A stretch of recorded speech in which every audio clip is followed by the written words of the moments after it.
So what to do if your Roblox doesn't open on your Microsoft Store? First, in your window search, type installed apps.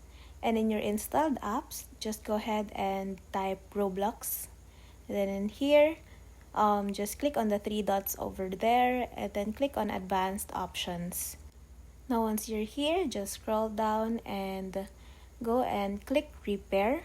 So it will repair any corrupt files on the game.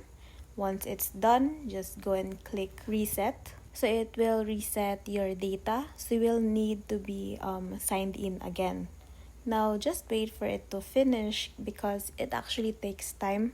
Then after that, try launching the game again. Now if that doesn't work, go back to your installed apps. Now scroll down and you'll see system components. Just click on it. And in here, once again, click on the three buttons for Microsoft Store and then go to your advanced options. So we'll be doing the same thing. We need to repair and reset our Microsoft Store. So just click on repair and then wait for a second and then click on reset too. It's the same thing. It will check on the corrupt files, and for the reset, it will actually delete your data for the Microsoft Store. So yeah, just try on relaunching both the game and the Microsoft Store once again once this is finished. And so that's it. Hope this helps.